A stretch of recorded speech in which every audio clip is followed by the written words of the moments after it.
आप सभी को हमारे इस यूट्यूब चैनल में फिर से नमस्कार।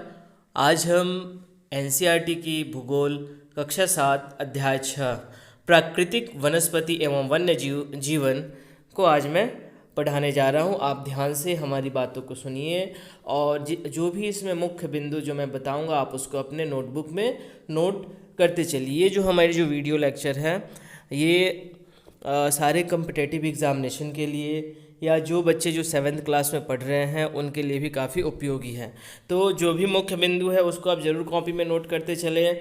और यदि आपने मेरा 6th क्लास का लेक्चर नहीं देखा है या 7th क्लास का चैप्टर 1, 2, 3, 4, 5 है नहीं देखा है तो तो आप उसको भी ज़रूर और अवश्य देखें। तो चलिए हम स्टार्ट करते हैं। देखिए एक्चुअली में ये जो चैप्टर है जिसका नाम है प्राकृतिक वनस्पति एवं वन्य जीवन, ओके, इसमें हम लोग मेनली पढ़ेंगे वन के बारे में। वन हो गया या घास स्थल हो गया, ठीक है, यानी कि जो प्राकृतिक वनस्पति है उसके बारे में हम इस जो चैप्टर में है इस अध्याय में डिस्कस करेंगे कि प्राकृतिक वनस्पति के कितने प्रकार होते हैं। तो यहाँ पे आप देख सकते हैं कि एक मिनट मैं पेन ऑन कर लेता हूँ। हाँ, यहाँ पे आप देख सकते हैं कि आमतौर पे प्राकृतिक वनस्पति को निम्न 3 मुख्य भागों में, मुख्य श्रेणियों में वर्गीकृत किया जाता है, ठीक है। तो ये 3 जो श्रेणी है वो कौन कौन से है वो हम एक एक करके देखते हैं। तो पहला श्रेणी आपको यहाँ पे दिखाई दे रहा होगा वो क्या है, वन। तो वन क्या होता है, आप इसको डिफिनेशन आप नोट कर सकते हैं वीडियो को पॉज करके। जो वृक्षों के लिए उपयुक्त तापमान एवं परिपूर्ण वर्षा वाले क्षेत्रों में उगते हैं, इन कारकों के आधार पर सघन एवं खुले वन विकसित होते हैं। ओके, तो हम लोग आगे चल के इसमें वन के प्रकार पढ़ेंगे, ठीक है ना, कि वन के कितने सारे प्रकार होते हैं वो एक एक करके हम लोग डिस्कस करेंगे। पहले आप ये जो 3 जो मुख्य जो श्रेणी है उनके आप नाम देख लीजिए। तो एक हो गया वन, ठीक है। दूसरा आपका है घास स्थल, तो जो मध्यम वर्षा वाले क्षेत्र में विकसित होते हैं।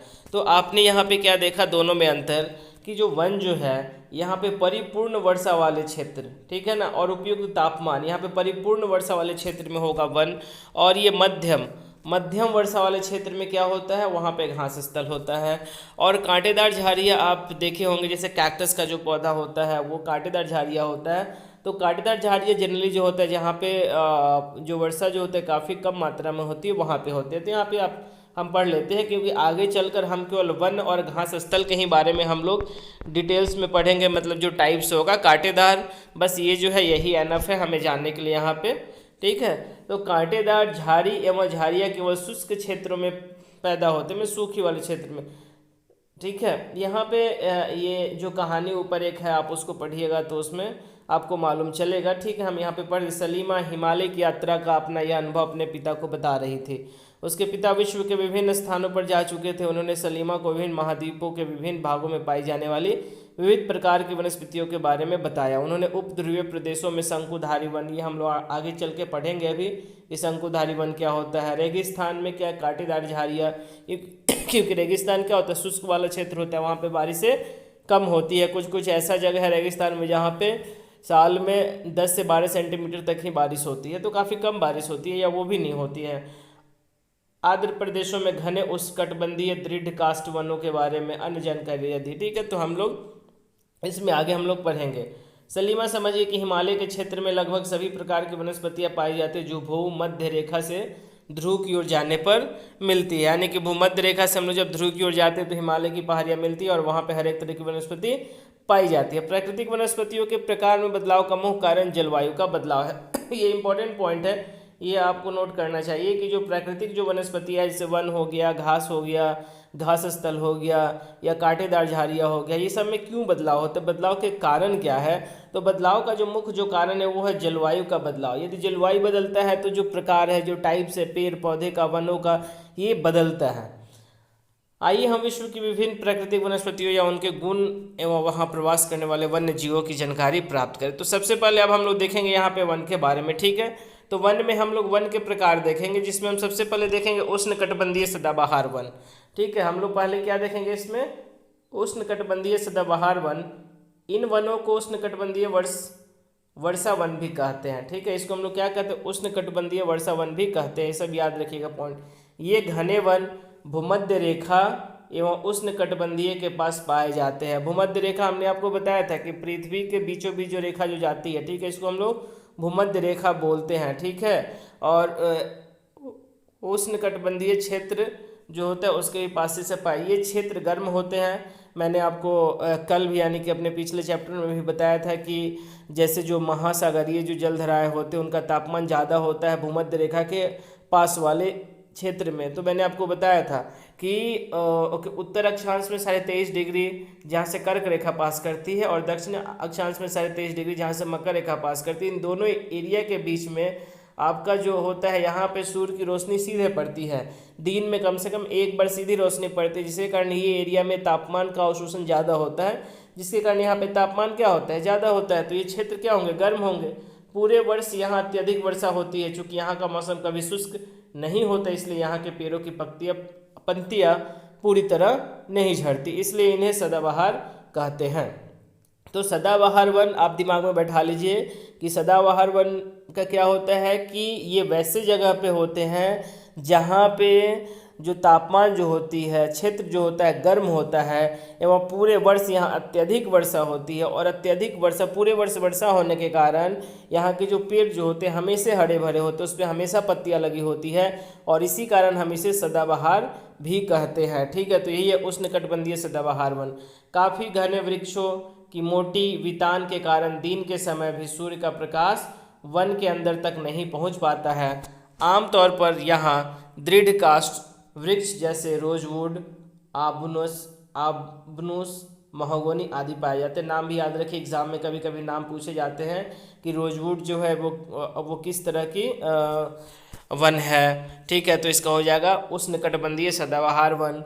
ये भी एग्जाम में पूछा जा सकता है कि सदाबहार वन से आप क्या समझते हैं। तो हम क्या क्या बता सकते हैं कि जो सदाबहार वन है ये गर्म क्षेत्र में पाए जाते हैं जहाँ पे अत्यधिक वर्षा होती है और मौसम कभी शुष्क नहीं होता, इसलिए यहाँ के पेड़ों की जो पत्तियाँ होती है पूरी तरह नहीं झड़ती, और इसलिए हम इसे सदाबहार वन कहते हैं। एग्जाम्पल में क्या क्या हो गया, रोजवुड, आबुनस, महोगनी आदि पाए जाते हैं। तो ये तीनों नाम याद रखिएगा, क्योंकि जो नेम एनसीईआरटी में दिया रहता है वो एग्जाम में अक्सर पूछा जाता है, ठीक है। रोजवुड, आबुनस, महोगनी, क्या है नाम, फिर से आप रिपीट कीजिए मेरे साथ, रोजवुड, आबनुस, महोगनी, ठीक है।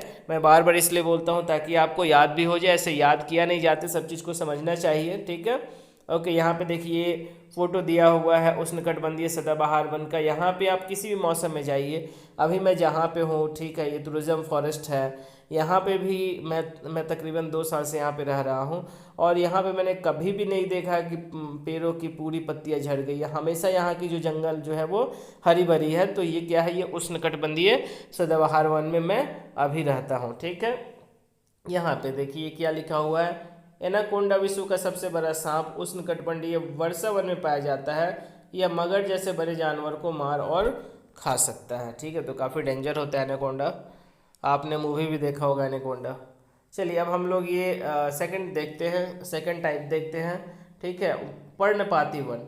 तो यहाँ पे नाम से देखिए उष्णकटिबंधीय पर्णपाती वन। तो पर्णपाती से आपको मालूम चल जाएगा कि पर्णपाती मीन्स यहाँ पे क्या होगा कि जो पत्ते जो होंगे वो खत्म होंगे, ठीक है ना। पत्ते जो होंगे, एक मौसम ऐसा है कि पूरे के पूरे पत्ते नहीं रहेंगे पेड़ में, ठीक है। तो चलिए हम इसमें आगे पढ़ते हैं। ओके, उष्णकटिबंधीय पर्णपाती वन मानसूनी वन होते हैं। किस टाइप के वन होते हैं, मानसूनी वन होते हैं, जो भारत, उत्तरी ऑस्ट्रेलिया एवं मध्य अमेरिका के बड़े हिस्से में पाए जाते हैं। एक चीज़ तो ये है कि भारत ऐसा देश है जहाँ पे आपको हर एक तरह का वन मिलेगा, ठीक है, क्योंकि यहाँ के मौसम में विविधता है, ठीक है। 3 महीने गर्मी, 3 महीने ठंड, 3 महीने बारिश, 3 महीने पतझड़, तो हर एक तरह का मौसम भारत में पाया जाता है। और विश्व में बहुत कम ऐसे देश है जहाँ पे एक निश्चित समय अंतराल के बाद मौसम में ऐसे परिवर्तनें देखने के लिए मिलती है। तो इसलिए हम बोलते हैं कि जो हमारा भारत देश है ये अद्भुत देश है, ठीक है, ये महान देश है। तो कहीं ना कहीं उसके पीछे रीज़न काफ़ी सारे हैं, उसमें से ये भी एक रीज़न है। इन क्षेत्रों में मौसमी परिवर्तन होते रहते हैं। जल संरक्षित रखने के लिए शुष्क मौसम में यहाँ के वृक्ष पत्तियाँ झाड़ देते हैं। अब देखिए क्वेश्चन यहाँ पे उठ सकता है कि पत्तियाँ क्यों पेड़ झाड़ देती है। तो जनरली शुष्क मौसम में जब आप कह सकते हैं कि जब बारिश वाली मौसम नहीं होती है, जब मौसम ये सूखी होती है, जैसे कि टेम्परेचर उस समय ज़्यादा होता है, गर्मी होता है, तो उस समय पौधे क्या होते हैं कि अपने पत्ते को झाड़ देते हैं, ठीक है, क्योंकि पत्ता क्या करता है, अब रूट से वो वाटर को एब्जर्व करता है, फिर वहाँ पे फूड बनाता है, फूड बनाने के बाद फिर वो सारे स्टीम में जो होता है वो सप्लाई करता है। तो जब ज़्यादा पत्ते रहेंगे तो क्या होगा कि पौधे को ज़्यादा पानी चाहिए होगा, तो इसलिए वो इस समय शुष्क के मौसम में क्या करता है कि अपने पत्ते को झाड़ देता है, और जितने भी मिनरल्स उसके रूट के थ्रू मिलते हैं जो कि उसको मतलब जिंदा रहने के लिए, वो सूखेगा नहीं, ठीक है, तो वो अपने हिसाब से पत्ते को झाड़ देता है। ओके, हाँ, यहाँ पे देखिए, इन वनों में पाए जाने वाले दृढ़ काष्ठ वृक्षों में साल, सागवान, नीम तथा शीशम है। तो आप जानते हैं, ठीक है ना, कि ये जो है भारत में पाया जाता है, साल भी पाया जाता है, सागवान भी पाया, नीम तथा शीशम है। दृढ़ काष्ठ वृक्ष फर्नीचर, यातायात एवं निर्माण सामग्री बनाने के लिए बहुत उपयोगी होते हैं। इन प्रदेशों में आमतौर पर पाए जाने वाले जानवर हैं बाघ, शेर, हाथी, गोल्डन लंगूर, बंदर आदि। तो ये सब चीज़ आप याद रखिएगा। एक तो कि उष्णकटिबंधीय पर्णपाती वन का जो एग्जाम्पल है वो, ठीक है, क्या क्या मैंने आपको बोला, साल मैंने बोला, ठीक है ना, आपको मैंने बोला सागवान बोला, साल हो गया, सागवान हो गया, मैंने आपको नीम बोला था, नीम के बाद मैंने आपको शीशम भी बोला था, ठीक है। तो ये सब आप याद रखिए। ओके, उसके साथ साथ कैसे जानवर, मतलब कि कौन कौन से जानवर उष्णकटिबंधीय पर्णपाती वन में पाए जाते हैं, तो बाघ, शेर, हाथी, गोल्डन लंगूर एवं बंदर। तो ये सब चीज़ जो एग्जाम्पल है, एग्जाम्पल आप जरूर याद रखिए, खासतौर पे जो एनसीईआरटी की बुक में दी हुई है, क्योंकि ये सब ही एग्जाम में पूछे जाते हैं। साल, सागवान, नीम तथा शीशम, और जानवर में बाघ, शेर, हाथी, गोल्डन लंगूर, बंदर इत्यादि कहाँ पे पाए जाते हैं, उष्णकटिबंधीय पर्णपाती वन में। और पर्णपाती वन में क्या होता है, जो जो जो वृक्ष जो होते हैं वो पूरे पत्तियाँ झाड़ देते हैं, किस मौसम में, शुष्क के मौसम में, ठीक है ना, जल को क्या, जल को बचाने के लिए, जल को संरक्षित करने के लिए, ठीक है। पेड़ कौन कौन से हैं, फिर से मैं रिपीट कर रहा हूँ, साल, सागवान, नीम, शीशम। साल, स न स, साल, सागवान, नीम, शीशम याद रखिए। जानवर कौन, बाघ, शेर, हाथी, गोल्डन लंगूर एवं बंदर आदि, ठीक है। तो चलिए हम लोग अब आगे की ओर मूव करते हैं। ये हो गया देखिए उष्णकटिबंधीय पर्णपाती वन। यहाँ पे देखिए इसमें आपको कोई कोई वन दिखेगा जिसमें एक भी पेड़ दिखे, जिसमें एक भी पत्ते नहीं दिख रहे हैं, ठीक है, तो वो ज़रूरत के हिसाब से छोड़ देती है। ओके, तो आगे हम लोग मूव करिए। ये बाघ हो गया। यहाँ पे देखिए गोल्डन लंगूर है यहाँ पे। ओके, हाथी, शीतोष्ण सदाबहार वन। तो चलिए अब हम लोग नेक्स्ट पढ़ेंगे। देखिए अभी तक हम लोगों ने दो हम लोगों ने वन पढ़ लिया, ठीक है। पहला क्या था, ओके, उष्णकटिबंधीय सदाबहार वन। तो ओके, उष्णकटिबंधीय सदाबहार वन में हमने क्या बताया, वैसा क्षेत्र जहाँ पे गर्म का मौसम होगा, बारिश जो होगी हमेशा होगी, बारिश हमेशा होने के कारण होगा वहाँ का जो मौसम होगा उसमें मतलब ज़्यादा सूखा नहीं होगा मीन्स मौसम में नमी रहेगी।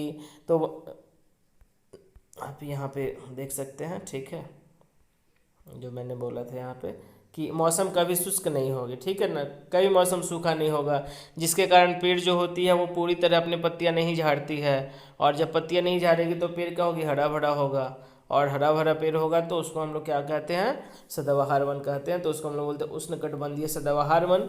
उसके बाद दूसरा हमने आपको क्या क्या बताया, उष्णकटिबंधीय पर्णपाती वन। तो उसमें क्या होता है कि जल को संरक्षित करने के लिए जो पौधे जो होती है समय समय पर अपने पत्तियाँ को झाड़ देती है, ठीक है ना। ओके, तो उसको हम लोग क्या कहते हैं, उष्णकटिबंधीय पर्णपाती वन। एग्जाम्पल आप याद रखिए, साल, सागवान, शीशम, नीम, ये मैंने आपको बताया था। ये हो गया उष्णकटिबंधीय पर्णपाती वन का। उसमें कौन कौन से जानवर रहते हैं, मुख्यतः गोल्डन लंगूर हो गया, बाघ हो गया। तो आप ये सब याद रखिए, ये सब नोट भी करते चलिए अब, ठीक है। इसके बाद तीसरा जो है हमारा ये है शीतोष्ण सदाबहार वन। शीतोष्ण सदाबहार वन मध्य अक्षांश के तटीय प्रदेशों में स्थित है। ये समांतर महाद्वीपों के पूर्वी किनारों पर पाया जाता है, जैसे दक्षिण पूर्व अमेरिका, दक्षिण चीन, दक्षिण पूर्वी ब्राज़ील। यहाँ बाज, चीर एवं यूकलिप्टस जैसे दृढ़ एवं मुलायम दोनों प्रकार के पेड़ पाए जाते हैं, ठीक है। तो आप याद रखिए कि जो शीतोष्ण सदाबहार वन ये मध्य अक्षांश के तटीय प्रदेशों में स्थित है। ये समांतर महाद्वीप के पूर्वी किनारे पर पाए जाते हैं। ये हो गया आपका शीतोष्ण सदाबहार वन, ठीक है। हम लोग आगे इसमें मूव करते हैं। अब इसके बाद है शीतोष्ण पर्णपाती वन, ठीक है ना। ये हो गया क्या ऊपर, शीतोष्ण सदाबहार वन। अब हो गया यहाँ पे शीतोष्ण पर्णपाती वन। तो चलिए शीतोष्ण पर्णपाती, तो पर्णपाती का तो आपको मैंने मतलब समझा ही दिया था कि शुष्क के मौसम में अपने पत्ते को झाड़ देती है जल को संरक्षित करने के लिए। यहाँ पे देखते हैं ओके, उच्च अक्षांश की ओर बढ़ने पर अधिक शीतोष्ण पर्णपाती वन मिलते हैं। ये उत्तरी पूर्वी अमेरिका, चीन, न्यूजीलैंड, चिली, पश्चिमी यूरोप के तटीय प्रदेशों में पाए जाते हैं। ये अपनी पत्तियां शुष्क मौसम में झाड़ देते हैं। यहाँ पाए जाने वाले पेड़ हैं बांज, एस, बीच आदि। याद रखिएगा ये नाम, बांज, एस, बीच आदि। काफ़ी सारे पेड़ होते होंगे, लेकिन एनसीईआरटी में जो एग्जाम्पल दिए हैं आप उसको याद रखिए। यहीं से क्वेश्चंस कंपटीशन वाले एग्जाम में आ सकता है कि जो बांज जो है वो किस टाइप का वन है। तो आंसर क्या हो जाएगा, शीतोष्ण पर्णपाती वन। एस किस टाइप का वन है, शीतोष्ण पर्णपाती वन। या हो सकता है कि वनों के नाम दे दे और एक साइड में वनों के प्रकार दे दे और उसको मैच करना हो, ठीक है। तो वहाँ पे जो भी एनसीईआरटी की बुक में एग्जाम्पल दिया हुआ है आप उसको अपने नोट कॉपी में जरूर लिखें और उसको आप हमेशा याद रखें। हिरन, लोमड़ी, भेड़िया यहाँ के आम जानवर है। फिसेंट तथा मोनाल जैसे पक्षी भी यहाँ पाए जाते हैं। ये हो गया शीतोष्ण पर्णपाती वन, ठीक है। ये मोनाल चिड़िया हो गई, फिजेंट भी चिड़िया हो गई। ओके, तो फिजेंट और ये याद रखिए, ठीक है ना, फिजेंट तथा मोनाल, ठीक है। ये क्योंकि जो चीज़ आपको थोड़ा सा यूनिक है और जो भी एग्जाम्पल एनसीईआरटी की बुक में दिया हुआ है आप उसको ज़रूर याद रखें, ठीक है। ये भी पूछा जा सकता है कि फिजेंट किस तरह का मतलब फिजेंट जो है वो क्या है, चिड़िया है, जानवर है या पेड़ का नाम है, क्या है। तो याद रखना पड़ेगा, जानना पड़ेगा कि फिजेंट क्या है, एक पंक्षी है। मोनाल भी क्या है, एक पंक्षी है। या हो सकता है कि जैसे कि फिजेंट दे दे, मोनाल दे दे और भी एक नाम दे दे और एक कोई दे दे कुछ पेड़ का नाम, और इसमें ये बोल दे कि इसमें भिन्न कौन है। तो फिजेंट, मोनाल या कोई एक चिड़िया का जैसे गरैया, तो 3 चिड़िया हो गए और एक पेड़ का नाम दे दिया सागवान, तो सागवान हो जाएगा डिफरेंट, या कुछ और भी वैसा भी, ठीक है। तो क्वेश्चन कैसे भी पूछे जा सकते हैं, बस आप समझिए इसको और याद तो रखना ही पड़ता है। इसके बाद है भूमध्य सागरीय वनस्पति। भूमध्य सागरीय वनस्पति आप जान चुके हैं, महाद्वीप के पूर्वी उत्तर पूर्व किनारे के अधिकांश भाग में शीतोष्ण सदाबहार एवं पर्णपाती पेड़ों से ढके हैं। महाद्वीपों के पश्चिमी एवं दक्षिण पश्चिम किनारे भिन्न हैं। यहाँ भूमध्य सागरीय वनस्पतियाँ पाई जाती है। अधिकतर यूरोप, अफ्रीका, एशिया, भूमध्य सागर के समीप वाले प्रदेश में पाई जाती है, इसलिए इसका यह नाम पड़ा। ये वनस्पतियाँ भूमध्य सागर के बाहरी प्रदेशों जैसे संयुक्त राज्य अमेरिका के कैलिफोर्निया, दक्षिण पश्चिम अफ्रीका, दक्षिण पश्चिम दक्षिण अमेरिका व दक्षिण पश्चिमी ऑस्ट्रेलिया में पाई जाती है। इन प्रदेशों में गर्म, शुष्क, ग्रीष्म एवं वर्षा वाली मृदु शीत ऋतुएं होती हैं। इन क्षेत्रों में आमतौर पर संतरा, अंजीर, जैतून एवं अंगूर जैसे नींबू वंश सिट्रस के फल पैदा किए जाते हैं, क्योंकि लोगों ने अपने इच्छा अनुसार कृषि करने के लिए यहाँ के प्राकृतिक वनस्पति को हटा दिया। यहाँ वन्य जीवन कम है। तो आप इसको देखिए, इसमें आप ये सब याद रखिए कि भूमध्य सागरीय वनस्पति का मतलब क्या। पहला चीज़ तो ये है कि ये भूमध्य सागर, इसका नाम क्यों पड़ा, क्योंकि ये भूमध्य जो रेखा है उसके आसपास का जो इलाका है वो सब हो जाता है, ठीक है। अधिकतर यूरोप, अफ्रीका, एशिया के बहुत सारे देश में पाए, तो इसको आप देखिए, थोड़ा बहुत समझिए, ओके। इसके बाद है शंकुधारी वन। शंकुधारी वन देखिए, ये आपको शंकुधारी वन जो है उत्तरी गोलार्ध के उच्च अक्षांश 50 डिग्री से 70 डिग्री में भव्य शंकुधारी वन पाए जाते हैं। इन्हें टैंगा भी कहते हैं, याद रखें, इन्हें टैंगा भी कहते हैं। ये वन अधिक ऊंचाइयों पर भी पाए जाते हैं। इन्हीं वृक्षों को सलीमा ने हिमालय की प्रचुर मात्रा में देखा था। ये लंबे नरम काष्ठ वाले सदाबहार वृक्ष होते हैं। इन वृक्षों के काष्ठ का उपयोग लुगदी बनाने के लिए किया जाता है। लुगदी का मतलब पेपर, जो सामान्य अखबारी कागज बनाने के काम आता है। तो याद रखिएगा, ठीक है, कि जो शंकुधारी जो वन होते हैं, ये भी पूछा जा सकता है कि लुगदी या पेपर बनाने में किस टाइप के वन की लकड़ियाँ का इस्तेमाल किया जाता है। तो उत्तर क्या हो जाएगा, शंकुधारी वन। नरम काष्ठ का उपयोग माचिस एवं पैकिंग के लिए बक्से बनाने के लिए भी किया जाता है। चीर, देवदार आदि इन वनों के मुख्य पेड़ हैं। यहाँ सामान्यतः रजत, लोमड़ी, मिंक, ध्रुवीय भालू जैसे जानवर पाए जाते हैं, ठीक है। तो आप इसमें जो भी आपको इम्पोर्टेंट लगे, इम्पोर्टेंट में क्या है कि आप ये याद रखें कि 50 डिग्री 70 डिग्री के बीच में से वन पाए जाते हैं, ठीक है। कैसे टैगा कहते हैं। दूसरी चीज़ कि शंकुधारी वन जो होता है ये नरम कास्ट वाले सदाबहार वृक्ष होते हैं जिनका हम लोग पेपर वगैरह बनाने में, ठीक है ना, या नरम कास्ट का उपयोग माचिस एवं पैकिंग के बक्से बनाने के लिए होता है। यहाँ पे आप देखते हैं शंकुधारी वन, ये सब शंकुधारी वन है, बिल्कुल शंकु जैसा आपको दिखाई देगा। यहाँ भी ये शंकुधारी वन है, एकदम शंकु जैसा दिखाई देगा। काफ़ी इसके जो कास्ट जो होते हैं वो नरम होते हैं। अब देखिए इसके बाद है घास स्थल। ओके, तो हम लोग थोड़ा घास स्थल के बारे में हम लोग पढ़ लेते हैं। आपने घास तो देखा ही होगा। उष्णकटिबंधीय घास स्थल, ये वन भूमध्य रेखा के किसी भी तरफ उग जाते हैं और भूमध्य रेखा के दोनों ओर से उष्णकटिबंधीय क्षेत्र तक फैले हैं। यहाँ वनस्पति निम्न में से मध्य वर्षा वाले क्षेत्र में पैदा होती है। यह घास काफ़ी ऊंची, लगभग 3 से 4 मीटर की ऊंचाई तक बढ़ सकती है। अफ्रीका का सवाना घास स्थल, ये अब नाम आप याद रखिए कि सवाना घास स्थल किस देश में है, ठीक है, या किस कॉन्टिनेंट में है। तो ये क्वेश्चन पूछा जा सकता है। अफ्रीका का सवाना घास, तो सवाना घास स्थल कहाँ पे है? अफ्रीका में है। सामान्य रूप से उष्णकटिबंधीय घास स्थल में हाथी, जेब्रा, जिराफ, हिरन, तेंदुआ आदि जानवर पाए जाते हैं। उसके बाद है शीतोष्ण घास स्थल।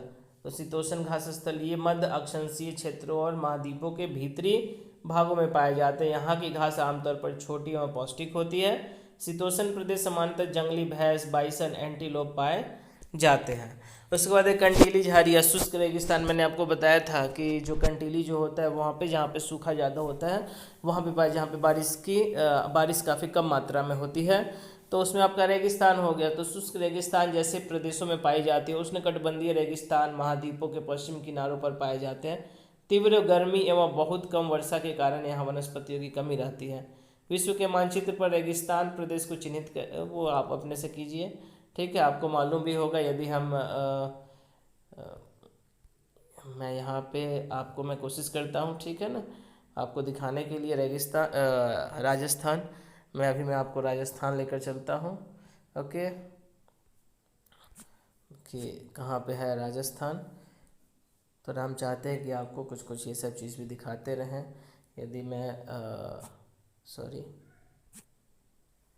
यदि हम भारत में जाते हैं तो ये हो गया भारत, ये हो गया